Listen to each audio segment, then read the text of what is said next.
Quick only 2 స్లోగన్లు ఇది అన్న, దండం పెడితే ఏమనుకోకు. రాహుల్ గాంధీ గారి నాయకత్వం, రాహుల్ గాంధీ గారి నాయకత్వం, యశస్విని రెడ్డి చేతి గుర్తుకే, యశస్విని చేతి గుర్తుకే, సోనియా గాంధీ నాయకత్వం, సోనియా గాంధీ గారి నాయకత్వం, కాంగ్రెస్ కాంగ్రెస్ కాంగ్రెస్. ధన్యవాదాలు. ఇప్పుడు ప్రొఫెసర్ కోదండరామిరెడ్డి గారిని మాట్లాడాల్సిందిగా విజ్ఞప్తి చేస్తా ఉన్నాం.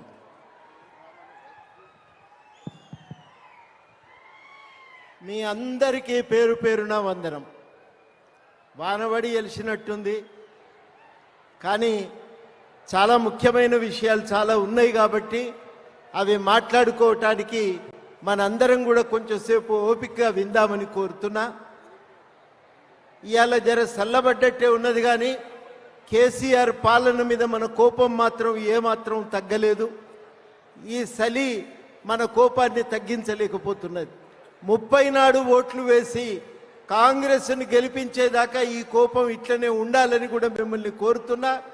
30 నాడు హస్తం గుర్తుకు ఓటు వేసి యశస్వి రెడ్డి గారిని గెలిపించాల్సిందిగా మీ అందరినీ అభ్యర్థిస్తున్నా. తెలంగాణ మనం అందరం కొట్లాడితే ఏర్పడిన రాష్ట్రం. ఇంట్లో రైలు పట్టాల మీద కూర్చున్నాం, రోడ్ల మీద కూర్చున్నాం. మనం పిల్లలు ఆత్మ బలిదానాలు చేసుకున్నారు, పెట్రోల్ పోసుకొని తగలబెట్టుకున్నారు, రైళ్ల కింద పడి చనిపోయినరు, బిల్డింగ్ల మీద నుంచి దునికి చనిపోయినరు. చనిపోయిన వాళ్ళ తల్లులు ఏమన్నారో తెలుసా? మా పిల్లలు మనిషి మామూలుగా బొడ్రాయి దాకితే కూడా అమ్మ అంటాడు, కానీ మా పిల్లలు మాత్రం ఒళ్ళు భగభగ మండిపోతుంటే జై తెలంగాణ అన్నారు తప్ప మమ్మల్ని తరవలేదు అని అన్నారు. అంతటి త్యాగంతో వచ్చిన రాష్ట్రం ఇది, మనందరి పోరాటాల వల్ల వచ్చిన రాష్ట్రం ఇది. కానీ కేసీఆర్ మనకు రోజు ఒక అబద్ధం చెప్తున్నాడు. నేను చావు నోట్లో తలకాయ పెట్టి తెచ్చిన, మరో మాట కూడా అంటున్నాడు కేసీఆర్ ప్రతిసారి. అటుకులు బుక్కి నీళ్లు దాగి నేను తెలంగాణ తెచ్చిన. మనందరి పాత్ర ఉందా లేదా అని అడుగుతున్నా ఇక్కడ ఉన్న వాళ్ళందరినీ. మనందరం కొట్లాడినాం, త్యాగం చేసినాం, తెలంగాణ తెచ్చినాం. ఇవాళ పంచాయతీ ఎక్కడ వస్తున్నదంటే కేసీఆర్ ఈ రాష్ట్రం నాది, నేను కొట్లాడి తెచ్చిన కాబట్టి ఇది నాది, నా ఇష్టానుసారంగా ఈ వనరులను నేను అనుభవిస్తానని ఆయన అంటుండు. మనమేం చెప్తున్నాం? మనందరికీ దక్కవలసినవి ఒక్క కుటుంబం తినటానికి వీల్లేదని చెప్పి మనం అడుగుతున్నాం. ఈ రెండింటి మధ్య జరుగుతున్న ఘర్షణ 30 నాడు తేలవలసి ఉంది. మీరు న్యాయ నిర్ణేతలుగా కూర్చోవలసి ఉంది. అటు ఆయన అడుగుతున్నాడు, ఈ కుప్ప నాకే, రాష్ట్రం మీద వనరులన్నీ నాకే కావాలంటున్నాడు. మనమేమంటున్నాం? ఇది అందరి రాష్ట్రం, ఈ వాటా అందరికీ దక్కాలంటున్నాం. అది అక్కడ ఘర్షణ చెలరేగుతున్నది. ఇవాళ వాస్తవానికి ఇంత కోపానికి కారణం, ఇంత మాట అనటానికి కారణం ఏంటంటే మనం ధాన్యం అమ్మటానికి పోతే తరుగుతో తోసుకుంటున్నారు.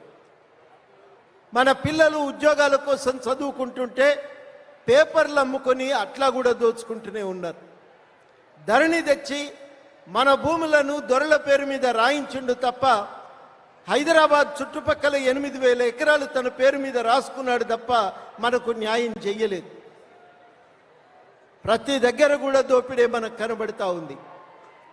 ఇక్కడ ఉన్న భూములను సెటిల్మెంట్ల పేరుతోని ఇసుక దందాలు, రాష్ట్ర వ్యాపితంగా కూడా ఇసుక దందాలన్నీ కూడా ఇవాళ కేసీఆర్ కుటుంబానివి, ఆయన అనుచర గణానివే. ఈ దోపిడే ఇవాళ మనకు ప్రధాన కారణం.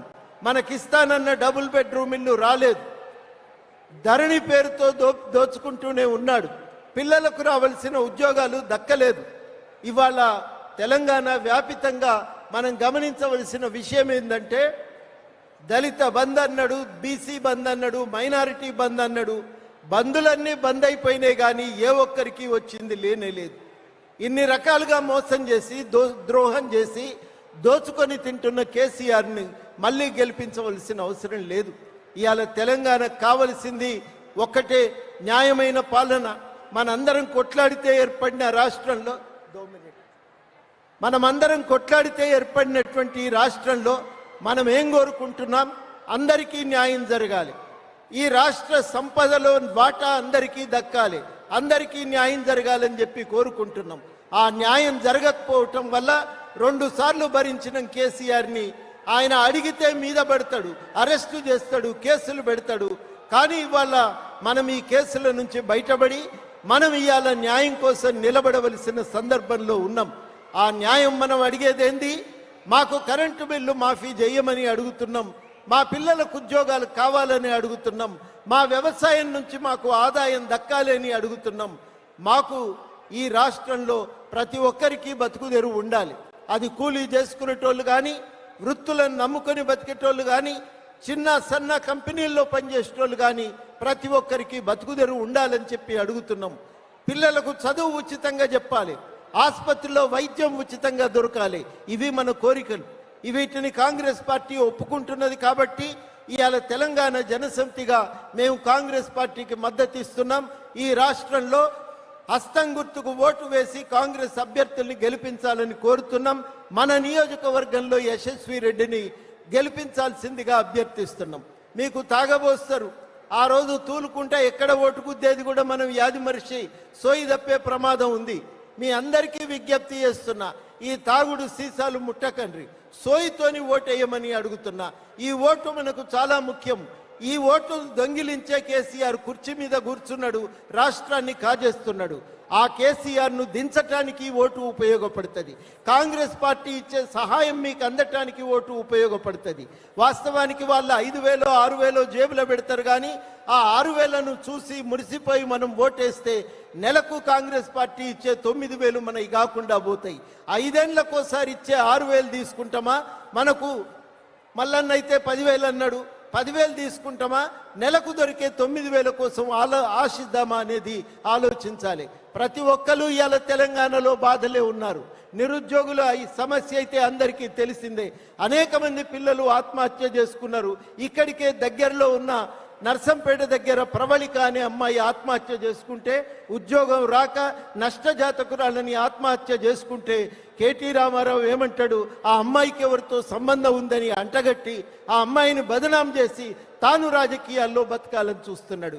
ఇంత హీన స్థాయికి దిగజారినటువంటి వాళ్ళకి ఓటేసే అధికారం, మనం ఓటు వేయకూడదు, ఓటు అడిగే అధికారం కూడా లేదని మీ అందరూ గ్రహించండి. మనం ఈ గౌరవంగా బతకాలి. ఆత్మగౌరవంతో బతకటానికే తెలంగాణ తెచ్చుకున్నాం. ఆంధ్ర పాలకుల దోపిడి పోయి తెలంగాణలో ప్రజలు ఆత్మగౌరవంతో బతకాలని తెలంగాణ తెచ్చుకుంటే ఈ రాష్ట్రంలో ఈ కుటుంబం యొక్క దోపిడీ మొదలైంది.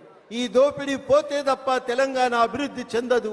మనం ఆత్మగౌరవంతో బతికే అవకాశం ఉండదు. ఇవాళ కేసీఆర్కు మనకు ఉన్న పంచాయతీల్లో ఒకటే, దోచుక తింటానని ఆయన, మా వాటా మేము కాపాడుకుంటాం రానియమని మనం. పొలాల కాడ అడ్డంగా కంచె వేసి రాత్రి పందులు రాకుండా పశువులు రాకుండా ఎట్లా కాపాడుకుంటామో ఇవాళ ఈ రాష్ట్రాన్ని కేసీఆర్ దోపిడీ నుంచి అదే రకంగా కాపాడుకోవాల్సిన అవసరం ఉంది.